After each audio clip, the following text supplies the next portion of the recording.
Hey, my name's Jonathan, and I'm a veteran.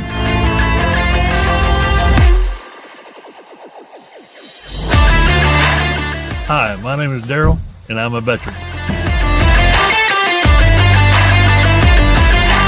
My name is Chad, and I'm a veteran. Hey, I'm Travis. I'm an Air Force veteran. Hi, my name's Ashley, and I'm a veteran.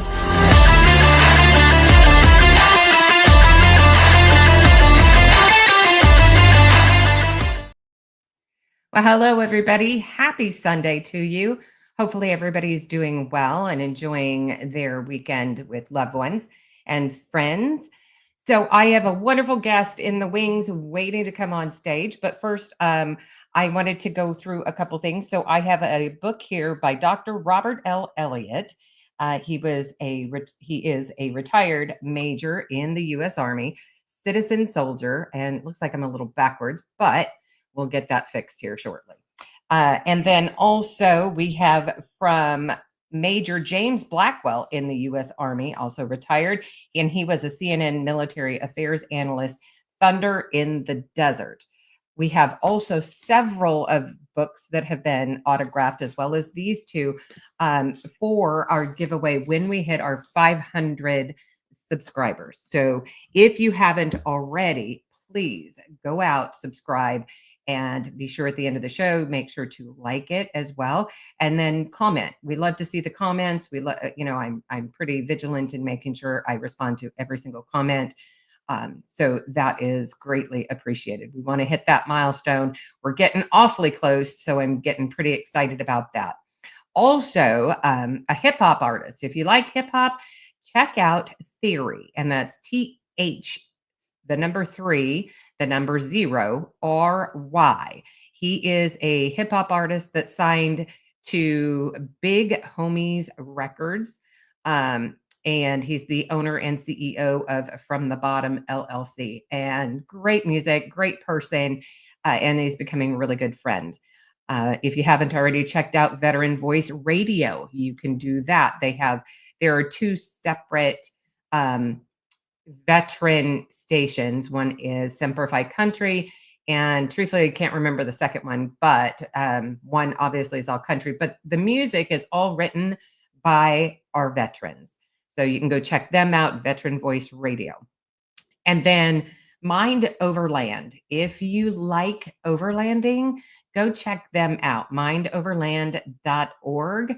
They do 6 trips a year where they take up to 15 veterans, pretty much all expense paid, out overlanding. And we're talking hundreds of miles. So it's a whole weekend kind of thing. Or during the week, I'm not sure. I think it's on the weekend, but some great people, all veteran owned. It's a 501c3. They pretty much pay for everything, food included. So go check them out. Without further ado, I want to again thank everybody for coming out tonight. Let me introduce, if I could, Jerry Stewart. Hello, hello. Hello.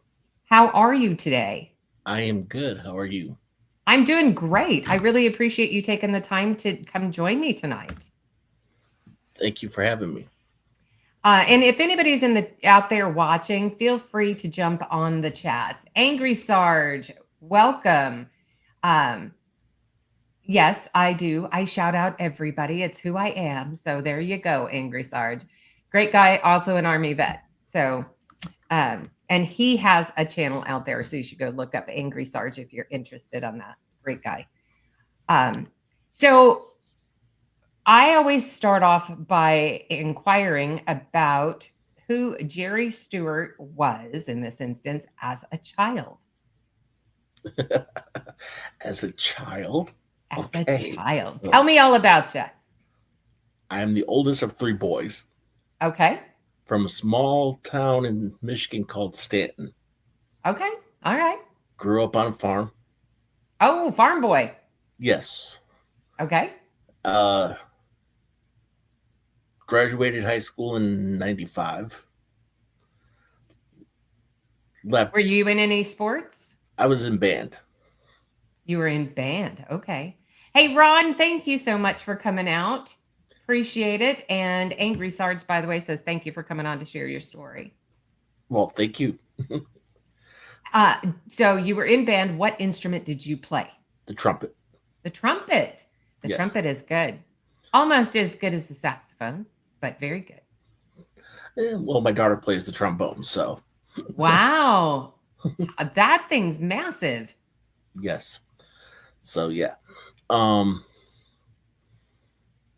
Really didn't do much growing up. It was a small community. After high school, went from job to job. Really didn't settle down. The plan was to join the Michigan National Guard. Oh, okay. That was the plan.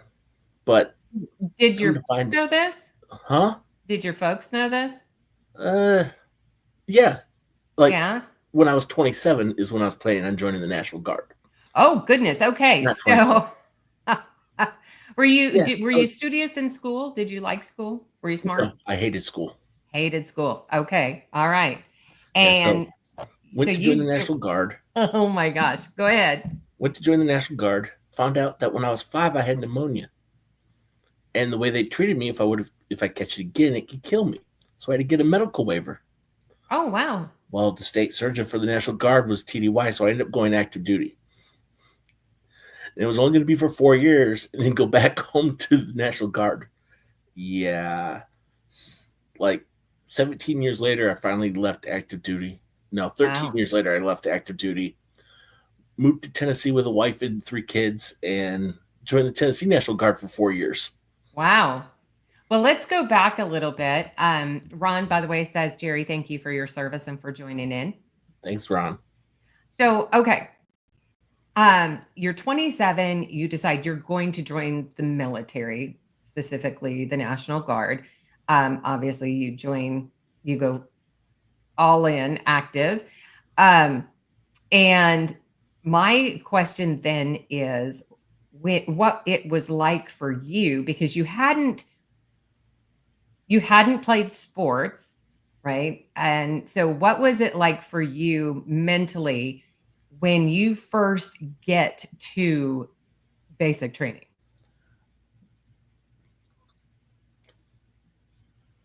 It was different.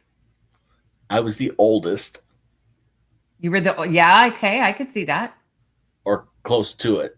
I mean, there might have been a couple right around the same age, but I was definitely in the top 3 oldest in the unit. So yeah, it made it interesting. Okay. And what was it like? Because I mean, for your TIs, like what were they like? Were they yelling and screaming the second you got off the bus, or? Yes. And of course, when I went to basic was the same time frame that our drill sergeants were actually, the reserve drill sergeants were doing their rotation, their 2-week rotation through. So every 2 weeks, we had a new set of drill sergeants. Oh my gosh. Where did you do your basic at? Fort Sill. Fort Sill. Okay. That's really tough because you're just getting used to one and all of a sudden a different one pops up. Yes. Do you have funny stories from when you were in basic? In basic, not really. I mean, our platoon was really close. Actually, I would probably say our whole unit, our whole battery was close, because we had, in our platoon, especially our full-time drill sergeants that were there, every night we had to, before going to bed, sing God Bless the USA and recite the Army song. Wow. Around the American flag. Yes. Every night before going to bed. Every night. Yeah. Angry Sarge says that sucks. You can't get acclimated to your DS. No, you can't. Yeah, that's pretty tough. And then so no funny stories. Nobody messed up. You didn't mess up and No, it's more of a sad story. We had a guy pass away from heat exhaustion. Well, we thought was heat exhaustion. They didn't really say, but when he got to the hospital, his core temperature was pushing 200 degrees. holy So mackerel. it was more of a sad issue. I would say so. What was it like for you having to go through the PT? It was rough because I wasn't that good at running, but everyone pushed me and I made it through. Okay. And was there a favorite point in your basic training? What kind of drills and stuff did you work on? I think my favorite part of basic training was the last week when we did our final ruck march and got ready for graduation. What did you think? Did you had to go through the CS gas? Yes. Oh, that was horrible. What was That it was like horrible. for you? Basically, the worst experience ever. No choking, I mean coughing, Oh, choking. definitely. What else you had? Choking, the snot, the vomit. Oh, yeah, all of it. Ah, lovely. Lovely. See, I want to throw that out there, right? So, people know they're not alone. It happens in every branch pretty much. I guess I can't say SpaceX because I haven't talked to anybody in SpaceX yet or the Coast Guard, but hopefully one day we'll get one of each at I least. could get you a Coast Guard one. Let's do it. You have All to right. put that down on your list. So, had you ever, being a farm boy, had you ever used a firearm? Yes. So when it came time for qualifying with your weapon, how'd that go? It went okay. What were you shooting? What did they give you? M16 in basic. Okay. And then when I got active duty, I ended up with a 249. A 249. Yeah, because I was the big guy. And okay, so you graduate. What was your parents' thought on the fact that you ended up going active duty? They were actually very supportive. Were they surprised at first, I presume? Oh, yeah, my whole family was. Were they able to send you letters while you were in basic duty? Yes. And I bet that helped a lot. Yes, and a phone call once a week. Nice. You had a phone call once a week? Oh my gosh. Marine Corps, you can only write letters and no phone until family day, which is the day before graduation. Yeah. That's nice. I know there's quite differences from one branch to another, which is really interesting to hear. So you graduate, and where do you go next? I go to Fort Sill for AIT. Okay. What was that like? That was more laid back.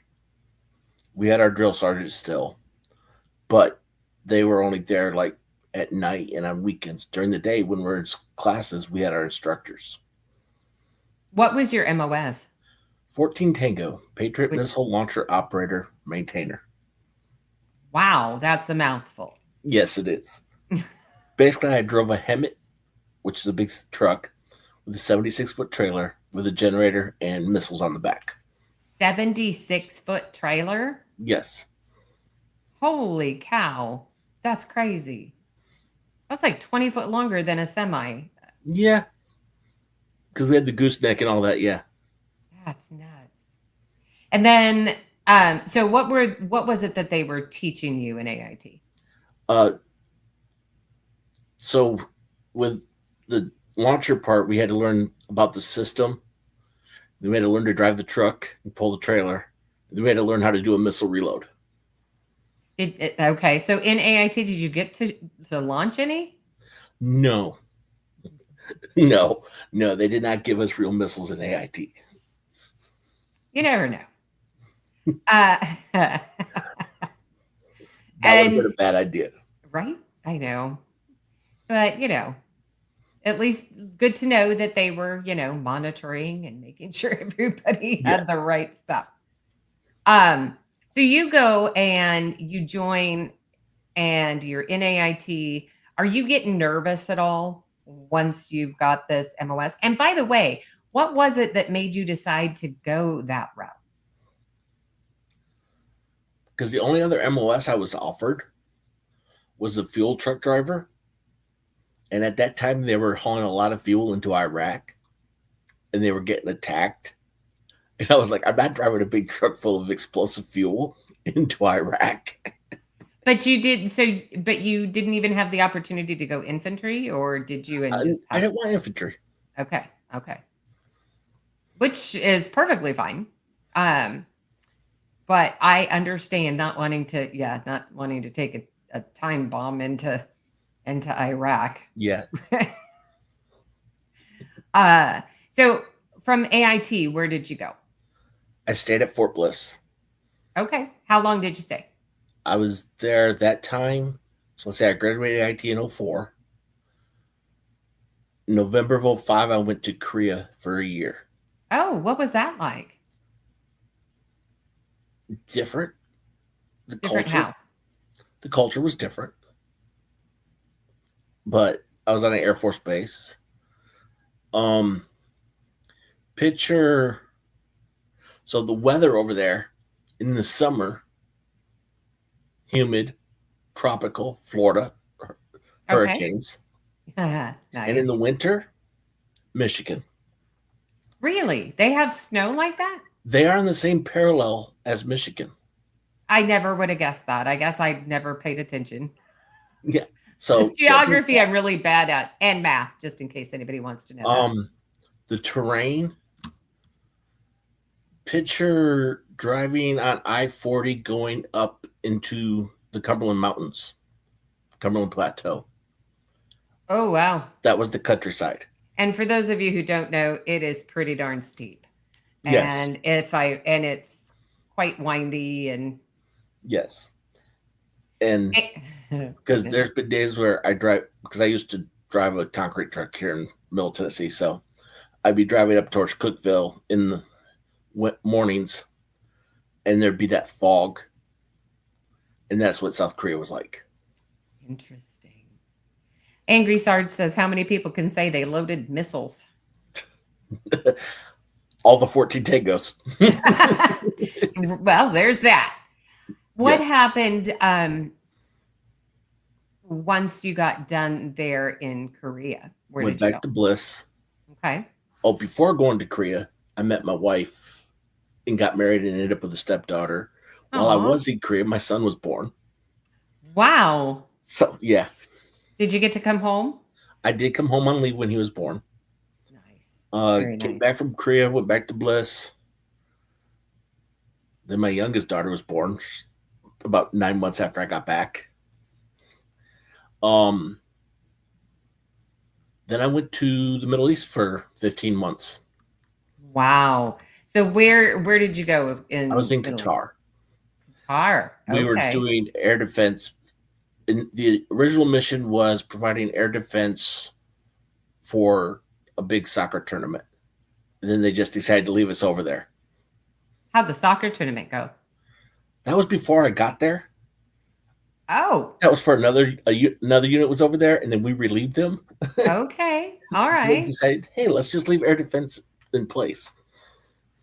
So what was it like when you stepped off the plane in Qatar? What was going through your head? This place is crazy. Hot, humid. What was the landscape Desert. like? Desert. Did Camels. they have crazy? I was going to. Okay, camels. Did they have crazy bugs? Yes. What did they have? Spiders. What kind of spiders? I don't know. I don't remember the name of them, but they were big. They were big. And scarier than the ones in Korea. That's funny. So you were there. How long were you in Qatar? 18 months. 18. No. 15. Okay. What was the group that you were with there? Unit was I with 143 ADA. 143 ADA. Yes. Interesting. And then the next question I have is food. Did you get to eat the local cuisine, or Yes. you did? We got to go off base. There was actually one point a Qatari general opened up his beach house for a bunch of us. and we spent the day there riding jet skis, fishing, riding camels, playing with his pet cheetah. Wow. And then we had a dinner with him, and the main course for meat was roasted camel hump. Yes. Yuck. I shouldn't say that. I've never had camel hump. It was I'm sure it it's was probably okay. good. If you It was- get your mind out, get the picture of the animal out of your mind, it's probably You mean the one that I was riding like a few hours before? right. Yeah. Yeah, that's exactly right.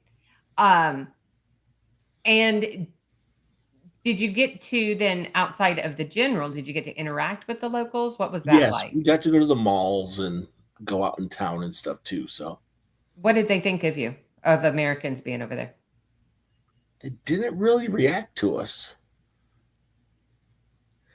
And you could tell that they had money because like we drove by Enterprise Rent a Car. And the cheapest car In in the lot was Qatar? probably a Ford Mustang was the cheapest car in the lot. I guess I would never have thought that an enterprise rent-a-car would be in Qatar. They have American companies over there. I suppose they do, but just my mind never went there. That Yeah. is something completely new to One me. of the malls over there that we went to often, you walk in, going down the center of it, they had a gondola ride on water. The storefronts, everything looked like you were in Italy. Really? Yes.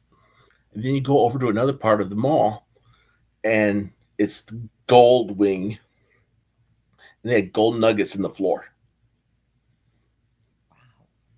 Yes, and they had this really nice car that was behind a glass wall with a security wire around the top. Yeah, you couldn't touch the car. What was it? I don't remember, but it was a That's okay. convertible, and it was sweet. So Nice. Uh, were there a lot of children running around? yes, that mall actually had a daycare in it. Interesting. Yes, Were you surprised at how they were as far as their infrastructure and what they had available? Qatar, no, because I knew they had quite a bit of money there, and they were constantly building. So in Qatar, no. Okay. Where did you go from Qatar? Back to Bliss, Okay. then to Fort Hood. All right. And what were you doing there? At Fort Hood, I got stuck working in the orderly room for In the what room? I was working for the unit commander and first sergeant in the training room. So Oh, okay. How'd that happen? I don't know. No, the first sergeant knew me, and he's like, I need someone in here that I could trust. So That's a huge leap, right? Going from loading missiles yeah, to being in a room, an office, or a training yeah, room. yes. How did that affect you? It was okay at first. After about 4 years, it wasn't okay. 4 years. So Yeah, you stayed there for 4 years training. yeah, basically being the commander's driver and doing all the paperwork for everyone's leave and pay and all of that. Oh, wow. So you went into admin. Had you gotten hurt or any of that? No, No? just the first sergeant knew me and he pulled me in. He's like, here, Okay. you come work for me. Mhm. And from there, where did you go? I ended up going back to Korea for another year. Oh, Back to Patriot missiles. did you keep up on it Yes. okay. Yes. Not much had changed. So I was there for another year. And then I went back to Fort Hood, right back into the training room just for another unit. Oh, wow. Now, did you go anywhere else outside of Korea and Qatar? My last deployment was to Kuwait. Oh, goodness. So let's talk about that. So, how different, first off, was Kuwait from Qatar? Kuwait, I was working in the office by myself, 10, 12-hour days, Okay. Admin or? admin. Yeah. With a NCO that would sit at his desk where I could see him watching YouTube videos all day. Oh, yeah. So it was not a good experience. Mm. And I actually came home early. How did you manage that? I attempted suicide. Oh, goodness. So, yeah. That must have been really stressful Yes. because you're in an area where you're not actually being allowed to do what it was you were trained to do. Right. And and I'm sure you're missing your family and, you know, watching somebody else having to, you doing all the work and your Yeah. NCO just kind of sitting there. Yep. That's terrible. So, obviously and thankfully, you did not succeed. So that's a good thing. Before you came back, what was it like for you outside your office in Kuwait? Um, Kuwait was a little more strict than Qatar. How so? Um, Kuwait, Qatar, they allowed us to drink on base. Kuwait was a complete dry country. So, like Kuwait, our living quarters was basically a big open warehouse with all the guys in it. Where Okay. Qatar, we had like mobile trailers with 2 people to a room. All right. So Kuwait, like our free time was spent after work. We'd go to the gym for like 2 hours, eat dinner, go to bed. What kind of food did you eat? Did you eat did you have a mess American food. hall? It was American food. Okay. So you had somebody cook for you? Yeah, we ate in the chow hall. Okay. And Um, did you ever eat any food or talk to any of the locals there in Kuwait? Not well. Yeah, I went to the Kuwaiti Zoo for a tour of that. Oh, wow. It was very depressing It was depressing. What was depressing? because the animals didn't look healthy. Oh, no. Yeah, they didn't look like they were. It Oh. was definitely not up to the American Zoo standards. What kind of animals did they have that were different than what we had here? They had tigers and camels and goats and stuff, but the animals just looked sick. Oh, wow. So outside of those, I mean, did they have any other exotic animals? It was basically like a zoo you would see here. Okay. Okay. Um, so you didn't eat any of the local food at all. No. So you come back home, and do they terminate you, separate you? Um, I chose to get out, and when I got left active duty, I came back to Tennessee and did 4 years in the Tennessee National Guard. So they allowed you, even after that they allowed Yes. you then to go into the National Guard. How was it for your wife at It that time? was hard on her because our oldest was going into high school. We uprooted everyone and moved to Tennessee. And her family's in Texas, my family's in Michigan, so we knew no one here. That is difficult. We have done that a couple of times. So yeah, I understand how that goes. And then so of course, obviously you move everybody back here to Tennessee, but if you could look back at your time in the military, what would you say would be something that you're really proud of and glad that you had that experience?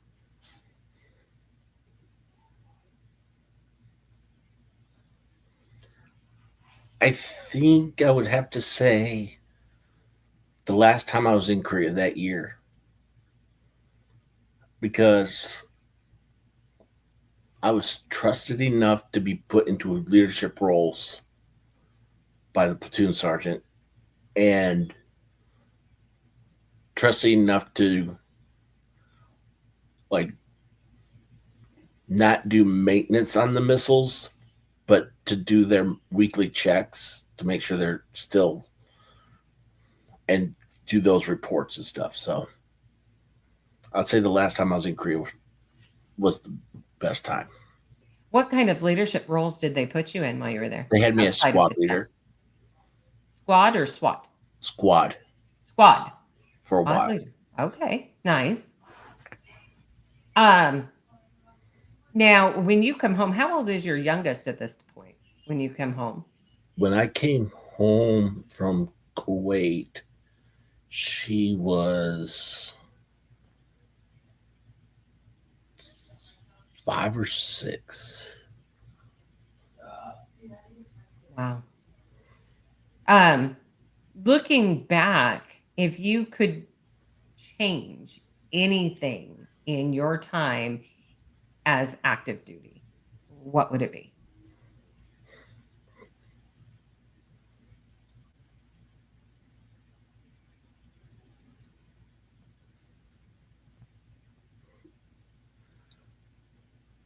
Probably not attempt the suicide and not let the stuff on that last deployment get to me the way it did.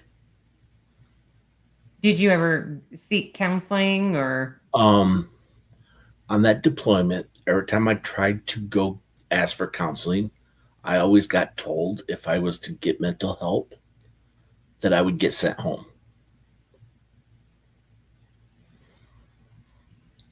So, yeah. And so you didn't want to be sent home.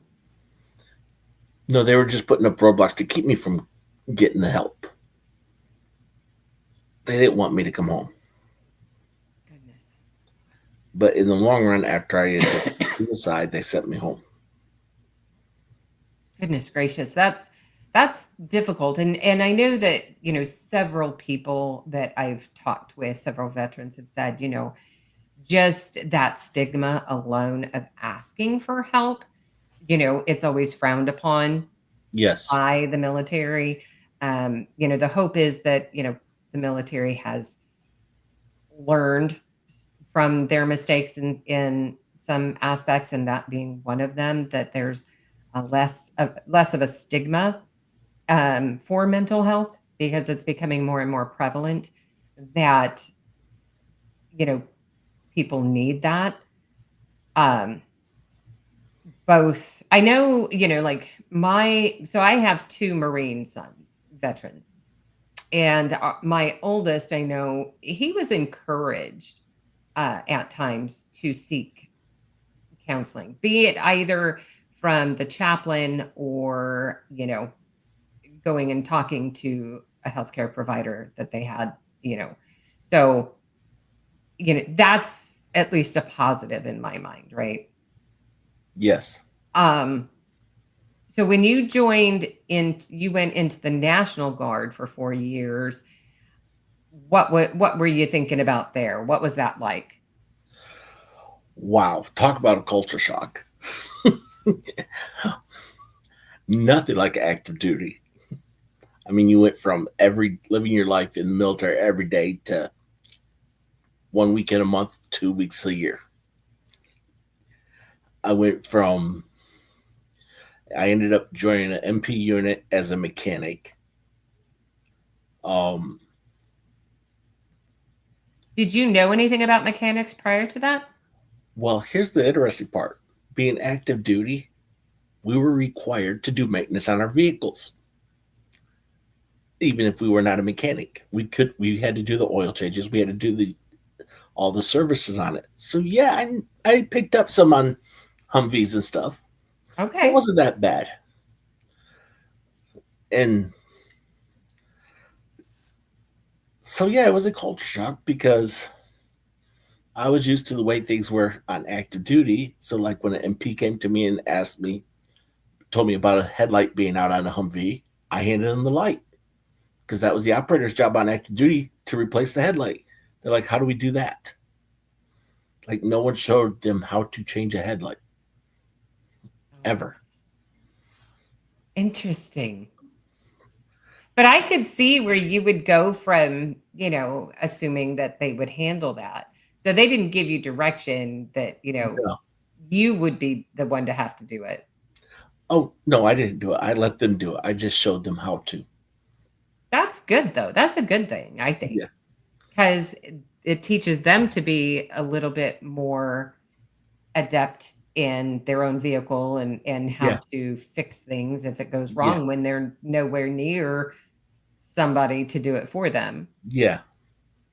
It's And like, then you so you did that, and did you do that for the whole 4 years? yes, And did you end up getting a job then in between that? I did have a job. When I first moved up here, I was working at the landfill.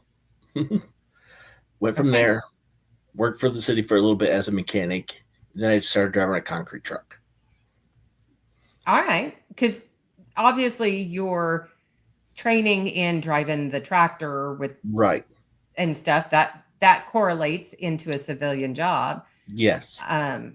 Speaking of which, when you separated from active duty, did they provide you any resources on how to acclimate back into civilian life? Yes and no.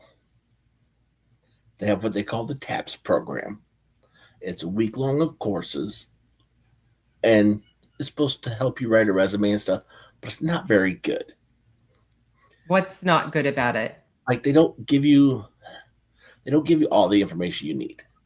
And after talking to some other Army veterans, we've realized part of the issue with that is you got soldiers in there that are being kicked out for disciplinary reasons, to soldiers that are getting out just because they're getting out after 4 years, to soldiers that are retiring.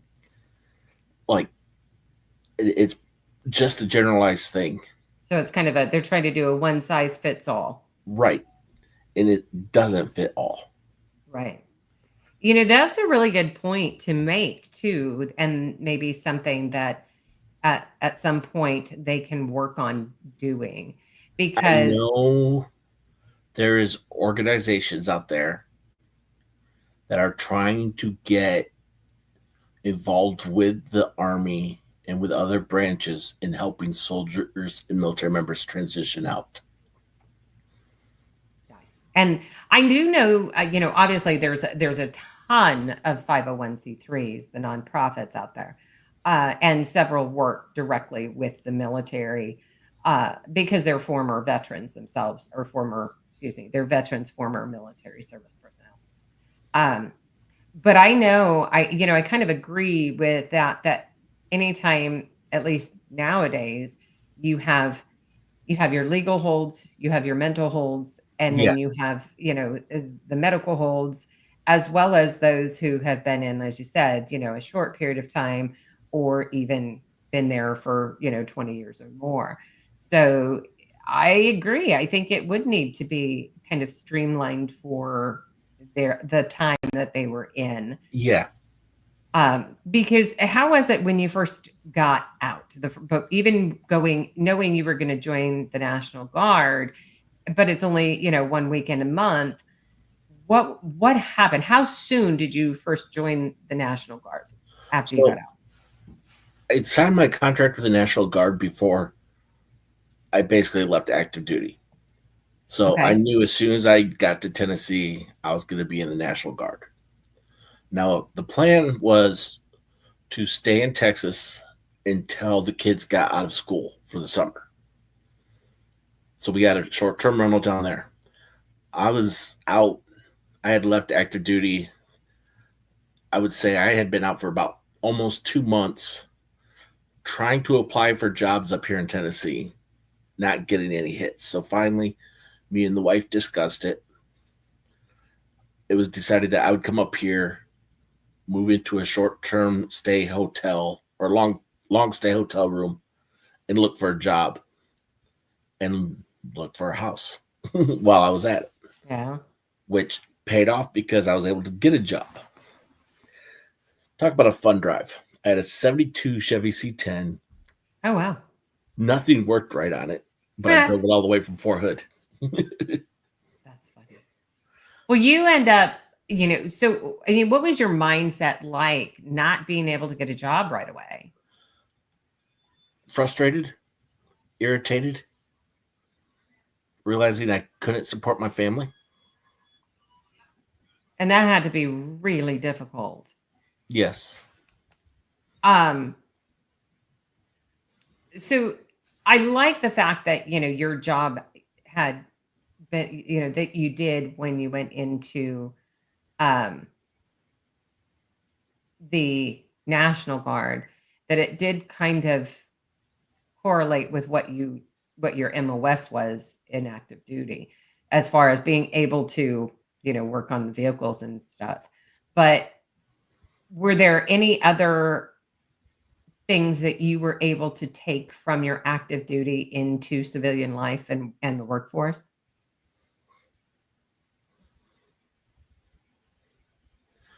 I was able to get my CDL through the military.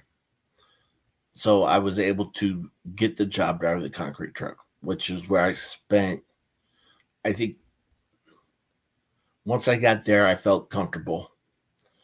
And then I started getting more interested into the concrete industry. Oh, good. Okay. And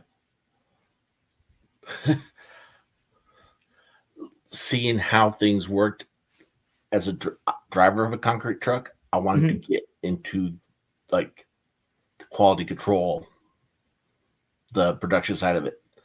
So opening up came in the quality control department at the company I was driving for. And I applied for it, didn't get the job because I didn't have the certifications for it.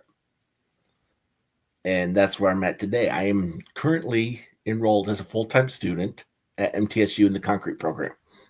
Look at you. Good job. Now, did you still have access then for the GI Bill? I am using my post 9/11 GI Bill. Okay. So yes. And I am currently working for a company that goes out to construction sites and do inspections and test concrete. So nice. Very nice. That makes me happy. I'm glad you were able to kind of follow what your goals were, what you wanted to do. How far are you from graduating and getting your certifications? If everything goes as planned, I will graduate in May of 2026. Nice. It's just around the corner, I swear. Yes. It's going so fast this year. I can't believe we're already almost in the middle of May or April. Excuse me. That's nuts. Well, April. April. We're in the middle of April. See, I don't even know what day it is. But you went through so much, and and obviously difficult on the family. Once you got settled into Tennessee, you found a job, and your family was able to move to Tennessee with you. Did things get better for you mentally? Yes. And how so? I started seeing the counselor at the VA. Okay. Things started to settle down. Things are slowly improving. I joined the VFW and got active that way. You did? Yes. Good. I was going to ask about that. Yes. What are your thoughts of the VA? And what's the local VA that you go to? Do you know? I go to the Elvis C. York VA here in Murfreesboro, and you hear the horror stories of the VA, but you don't really see them here. Like I have been in that VA. Yeah, and if you get to the older parts, it's a little creepy because it feels like there's some dead bodies somewhere around there. But That's interesting. I actually, I walked in, with my son, my oldest veteran, and we walked in, and basically the emergency side, for the clinic, where the yeah, clinic is there. Um, and every single person, I mean, from the second you walk in, was so nice. yes, So nice, and just ready to they were so accommodating. You had I don't know if you want to call them porters or what, that would help direct you, where do you need to oh yeah, go? And the people in the red shirts. yes, yes. And everybody just so nice. And I'm glad that, you were able to bring that up, because I think everybody obviously has different thoughts about the VA, but I do agree. The one in Murfreesboro, Tennessee, seems to be run really well, and it's almost like they've got the cream of the crop there. Yeah, that one in Nashville seems. I've not been to Nashville there, but like I said, even the urgent care, because they do have an urgent care for anybody paying attention, inside the VA there in Murfreesboro, Tennessee. But I mean, everybody was just so nice and understanding Yeah, and really accommodating, and made you feel welcome. So a big shout out to the Murfreesboro, Tennessee VA. So thank you for bringing that up. And then you joined the VFW. yes. Which branch did you, or which local did you join? 4575 here in Murfreesboro. 4575. Okay. Where's that one located? They actually meet at Heroes Den. Okay. They combined, didn't they? If I Yes, remember. Okay. So they combined with, 12206. thank you. Yeah. Yeah, And 4575 has been. We are celebrating our 80th anniversary this year. look at you. That's awesome. Yes, and just so you know, my battery is at 27%. That's okay. We'll get there. Let me know when you get down to like 5. Okay, but yeah, we're celebrating our 80th anniversary this year. Is it open for anybody to come? Just veterans? Are you doing a big thing for it? So our post meetings are just mainly veterans. We Correct. do have the auxiliary that is open to anybody. And I am a lifetime auxiliary member. Just throwing that out there. Nice. Heroes Den, where we meet, is open on weekends. Go to their Facebook page. They always have events. It's like a little speakeasy. You'll It is. never It's know really nice. it is. You won't know it's there unless you're looking for it because there's no sign. Right. But it's connected to MJ Sports Bar here in Murfreesboro. If the green light is on, they're open. The green light? So, of course, I joined the VFW and another organization for veterans that I'm involved in that's on campus at MTSU. If you see my shirt, SVA, Uh-huh. Student Veterans of America, Wow. they got started when the post 9/11 GI Bill came out. Really? By veterans that were enrolled in college at the time, because they realized that the schools didn't know what they were doing with it because it was a change in paperwork, Yeah. and that the student veterans needed representation in DC. That's wonderful. And MTSU's chapter is one of the original. No way. Really? Yes. I And would not have known that. Our chapter is Bravo, which stands for Blue Raider American Veterans Organization. Oh, wow. So That's great. if And you're going to school or you know anyone tied to the military going to school, have them look into their school, see if there's an SVA chapter there. If not, start one. that's great information. Thank you for that. You're welcome. Yeah. Because resources are a big thing, right? Yes. For our veterans. So when you started talking to counselors, was that at the VA? That was at the VA. And how did they, I mean, obviously it was Murfreesboro, but how did you feel when you first went in? Were you nervous? Were you I was scared? nervous. I was nervous at first, but more relaxed now. And the nice, this isn't at every place, but the nice thing about the Murfreesboro VA therapy department, they have a full-time therapist that is at the Veterans Center at MTSU. Really? Yes. See, I'm learning lots tonight. That's When awesome. MTSU started their Veterans Center, they hired a 3-star general to start it. And one of his things was he wanted a full-time VA therapist, a full-time VA VRNE rep, which is another way of paying for school. And since they've started, they've added a full-time state licensed VSO. Really? Yes. And you do not have to be a student at MTSU to use the vet center. Those are all great resources for anybody within Middle Tennessee. Really pay attention to that because I think you can really glean a lot from that for Yeah. sure. And even outside of Middle Tennessee, if you need help with your GI Bill, the MTSU Veterans Center will help you. That's wonderful. And like if you go to MTSU's website, look for the Charlie Daniels Veterans Center. Really? Yes, it is the Charlie and Hazel Daniels Military and Family Veterans Center At MTSU? at MTSU. When they started the center, Charlie Daniels gave him a bunch of money because he wanted to help out. Oh, that's wonderful. And if you ever visit the vet center, there's a memorial wall with a display of Charlie Daniels stuff. Oh, that's really cool.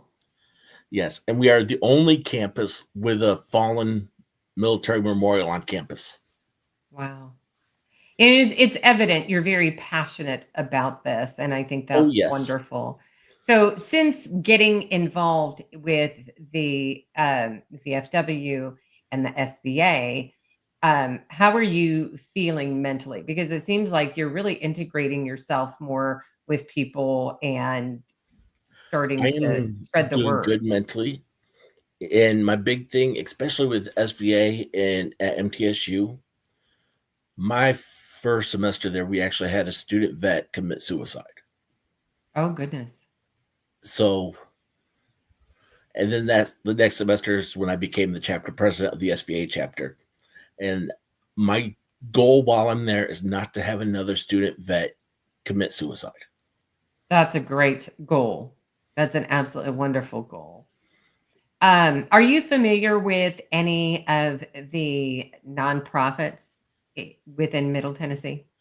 I am familiar with some of them. So you got Operation Stand Down. Yes. Here in Murfreesboro, you've got the American Legion, the VFW. You've got Project Healing Waters, which is a fly fishing one.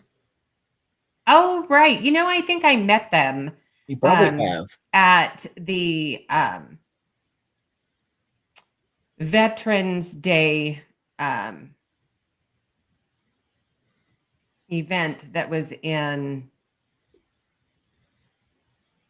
Franklin last year.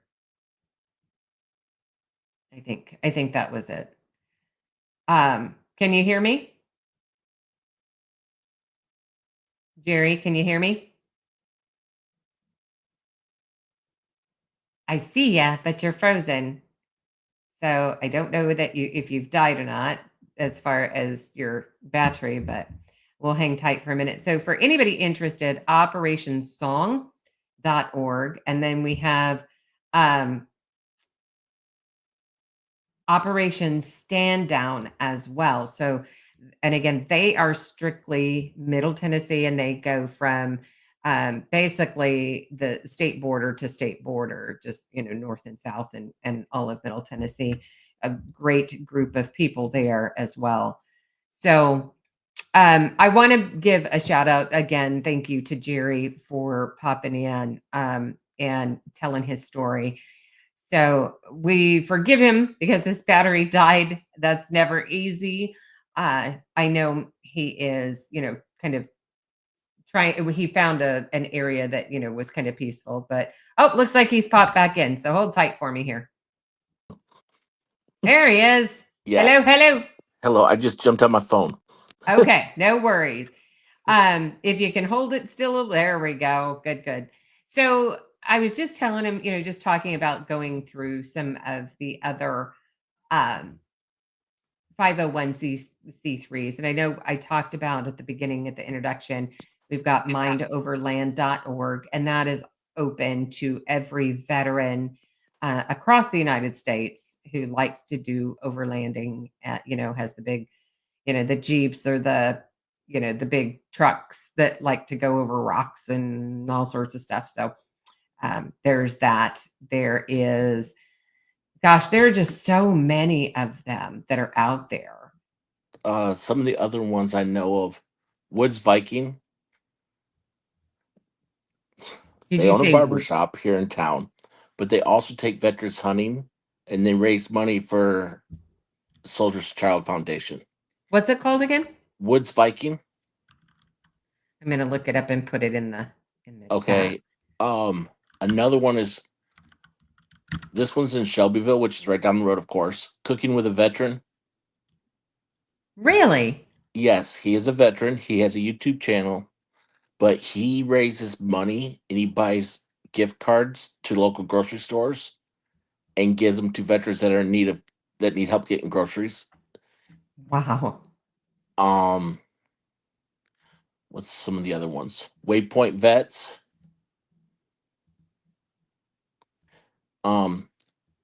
And if you are transitioning out of the military looking to go to school, there is a book called Combat to College. And he's got several books on his website that he's written, but it's a good book to get if you're looking to go to college. I'm gonna look that one up. He's a Army vet that went to school and wrote the book. Okay. Combat to College. I think his name is John H. Davis. That looks right. Hang on one second. Let me bring that up real quick here. Share my screen.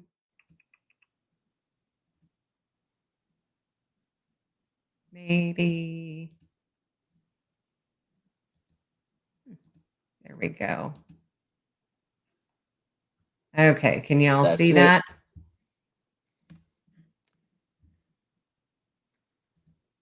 Yeah. So, and that is, I really like that. I like the cover on that a lot, actually. And it's not even that big of a book, actually.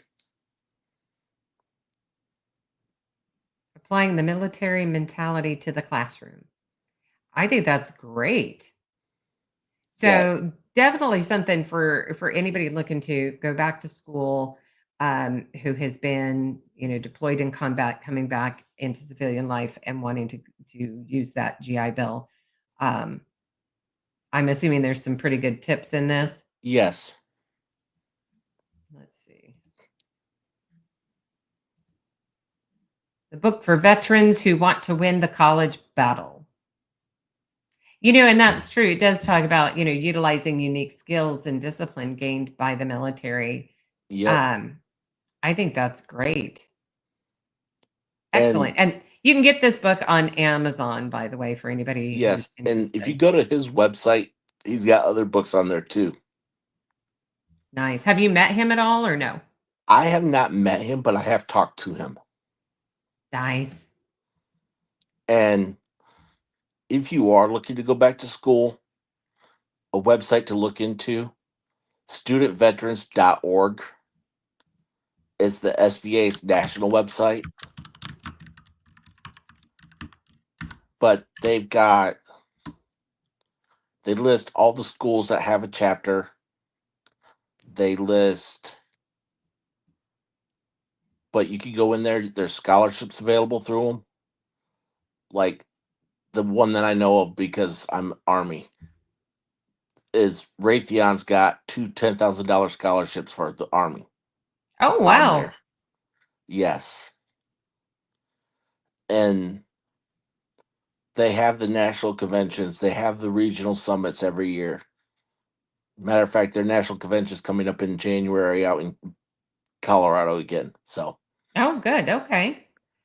Well, I appreciate it. I think this is a lot of different resources, and um I'm absolutely just tickled pink to be able to have had you join the show. If there's anybody in the comments who has some questions for Jerry, go ahead and get those put out there for me. Um, I'm just, like I said, I'm super excited that you were able to come on and tell your story. Um,